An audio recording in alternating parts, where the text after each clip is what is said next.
Agora vamos aprender sobre um algoritmo para tentar estimar os valores de Shapley, né, chamado SHAP, Shapley Additive Explanations. Então, as contribuições desse SHAP é que, primeiro, ele calcula uma estimativa dos valores Shapley, né, aqui tá errado.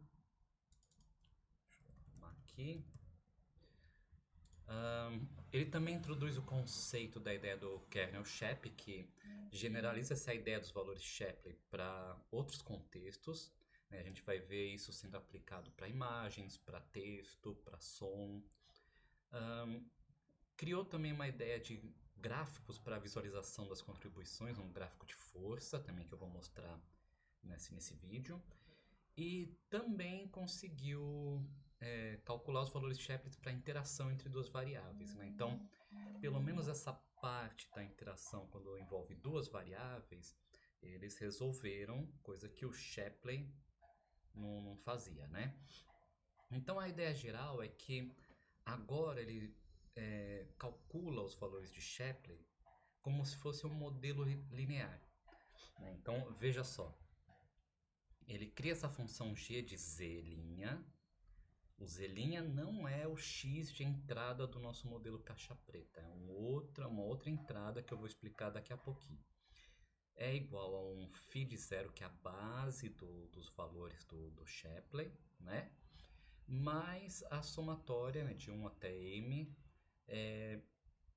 do valor de Shapley da variável j para a z' de j. Z' novamente. São as variáveis transformadas. Então, eu pego os atributos originais, transformo e aplico essa relação linear. Então, os atributos transformados, ele na verdade é um vetor binário que vai representar as alianças dos atributos, né? Então, para dados tabulares, a gente faz com que eu tenha esse m igual a p, tá? Ou seja, o número de variáveis. Então a gente tem aqui no caso que a gente tem um vetor de alianças que contém todos os atributos, sendo z binário, o que significa? Então se eu tenho uma entrada aqui zj, né? Desculpa, z igual 00001. Então significa que estou testando a aliança com apenas o último atributo.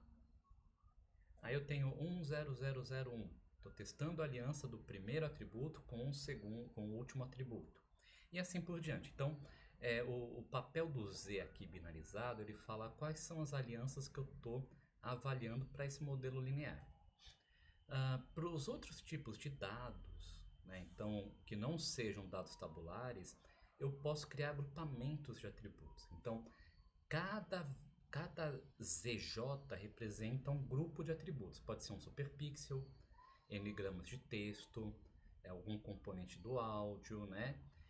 Então, tudo que a gente viu já em outras técnicas, né, a gente pode agrupar esses atributos, né, em superatributos e usar eles aqui na transformação.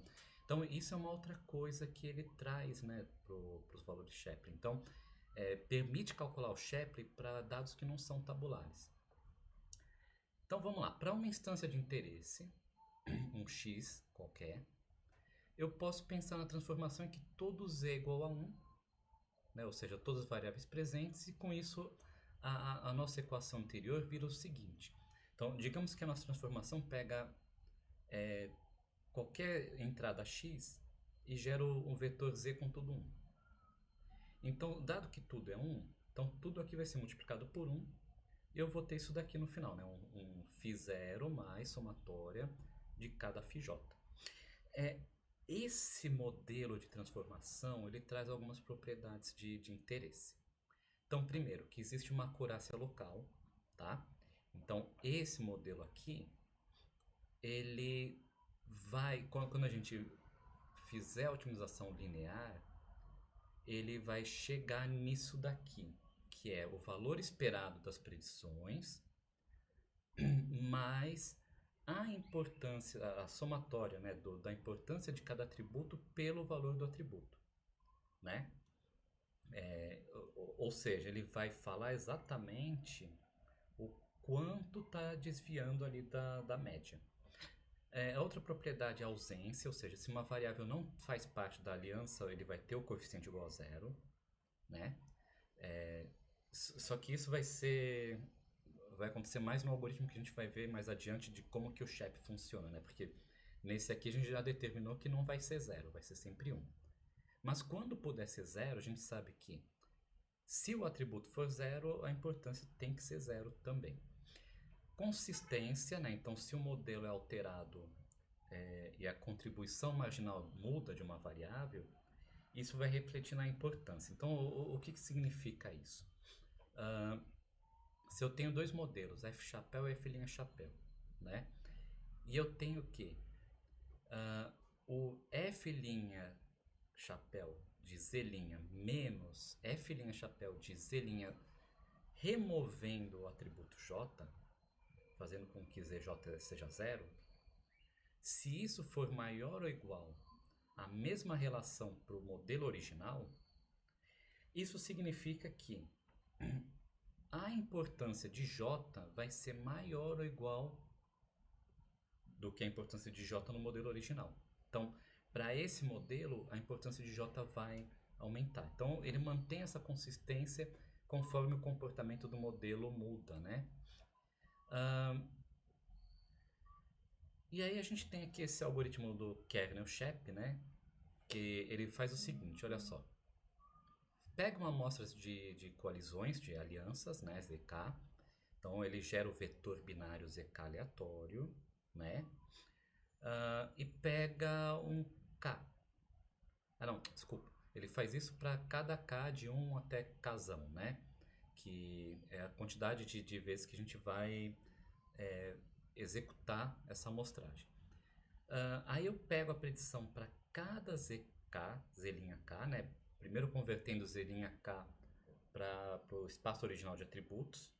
E então eu aplico o modelo, né? F chapéu de H de x de ZK. O H de x é uma função que pega um Z e converte de volta para x, né? Faz um mapeamento para x. Computo, calculo, né, o peso para cada ZK' com o kernel de SHAP, né?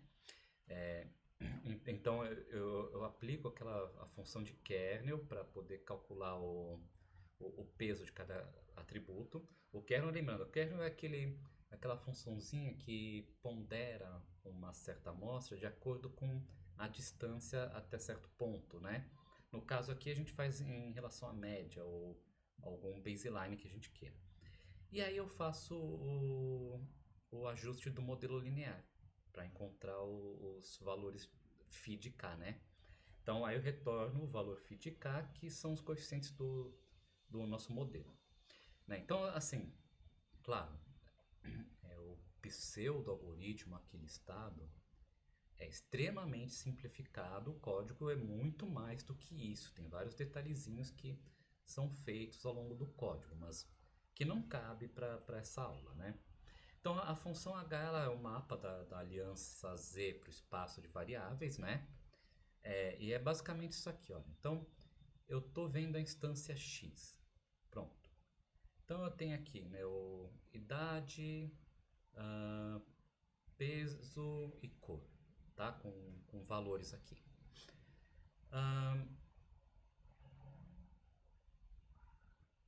Tá, então peraí, calma aí, desculpa.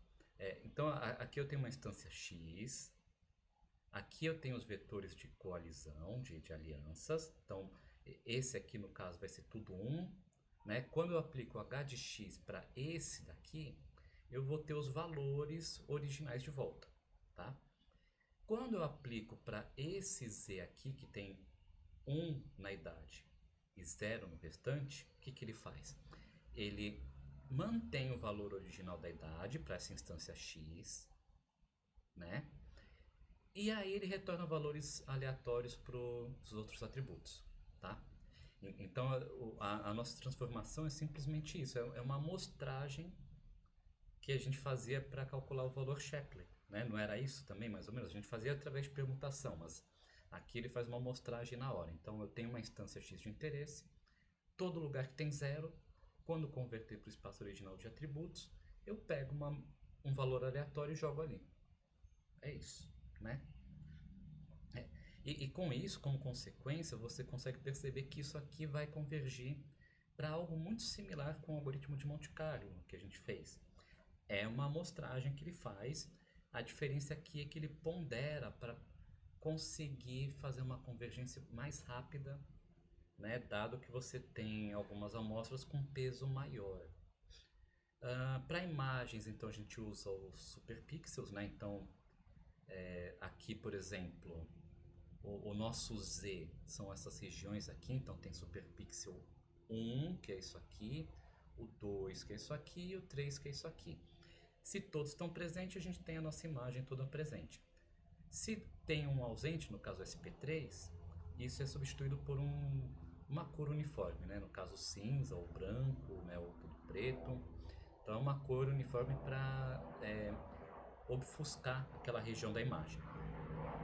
Para aproximar o valor Shapley, o kernel que é utilizado, né, é esse daqui. Olha só, um π de x de z', então z é a colisão, né, que vai fazer m-1, m é o número de atributos transformados que a gente tem. Então, m-1 dividido por o binômio, né, de m com o número de z', a quantidade de uns em z', vezes a quantidade de uns em z', vezes m menos a quantidade de uns em z'. Tá? E isso aqui, se você observar, ele vai dar um peso maior para sempre que a gente tem alianças pequenas e alianças grandes. Tá? Então, toda vez que a gente tem alianças muito pequenas ou muito grandes, ele vai dar um peso maior para aquela amostra, tá? Porque traz mais informações do que alianças com um número médio, mais próximo da média, né? Isso porque quando a gente está avaliando apenas um atributo isolado, a gente tem uma informação muito mais precisa do valor dele. Quando a gente avalia todos os atributos de uma vez, a gente tem uma informação maior em relação à nossa predição. Quando a gente pega um número ali na média, né, na metade de m, né, de m sobre 2, para avaliar, a gente tem assim uma informação mais ruidosa, mais aleatória, né? Então é uma contribuição menor que a gente quer para incorporar no nosso modelo. O Shep ele retorna as explicações por duas formas, né? Aquele gráfico de barras tradicional com a importância dos atributos e com esse gráfico chamado gráfico de força, né? Que ele indica a força daqui de cada atributo para contribuir para a diferença no resultado em relação à média, né? Então, basicamente o que ele faz aqui, né? Então, aqui a gente vê o seguinte, o baseline aqui é de 0.066, eu acho, se não me engano, e a saída do modelo foi 0.06, ou seja, não teve muito desvio em relação à média, né? Essa daqui é aquela mesma base de câncer. E veja só o que acontece, né? Embora essa paciente tenha vários fatores aqui que contribuem positivamente, né? Então tem esse aqui que é um fator que contribui bem forte positivamente, né? Esse aqui também. Ela tem vários outros que cancelam, né? Meio que cancelam esses fatores. Então aí a probabilidade dela ficou baixo, né, em relação à média. Esse aqui já é um outro caso, né, em que a saída do modelo foi 0.71. E aí a gente vê que essa paciente, nesse caso, tem apenas fatores que contribuem para o aumento, né? E não para redução. Para redução tem um aqui que nem aparece direito, né? Então, esse daqui é o chamado gráfico de força, porque ele mostra, esse aqui dá para ver melhor, né? Mostra a força de acréscimo e decréscimo de cada atributo, né? Ele destaca somente aqui os mais importantes. E tem esse daqui que é um modelo global, né? Que ele faz a média dos valores de Shep para cada uma das amostras de treino para chegar num valor de explicação global da importância de cada atributo, né? Então, ver o que mais tem influência nos fatores. Se vocês olharem em slides de outras aulas, vão ver que não muda muito isso daqui, mas altera assim a ordem, né? O que significa que diferentes formas de medir a importância de atributos vão gerar diferentes ordenações dos atributos, tá? Porque cada um captura uma forma diferente de explicação, o que não implica que um esteja mais certo que o outro. Também tem esse outro gráfico aqui, né, uma outra forma de observar a importância de cada atributo, né? Então, a corzinha aqui fala sobre o valor do atributo e aqui o SHAP, o valor SHAP associado a esse valor de atributo, né? Então aqui a gente consegue ver, por exemplo, idade, né? Idade, se você tem uma idade aqui muito alta, o impacto, né, vai ser de 0,25 para mais na probabilidade de câncer. Enquanto se você tiver uma idade mais baixa, né, o tudo azulzinho aqui, você tem um impacto quase nulo, né? Então você consegue ver outra informação com esse gráfico. E esse aqui, deixa eu ver, esse aqui ele mostra, deixa eu ver. Mostra, é a mesma informação desse outro, só que ele mostra somente para um atributo, né? Então, ele pegou um atributo, colocou o valor e aqui plota o valor de SHAP, né?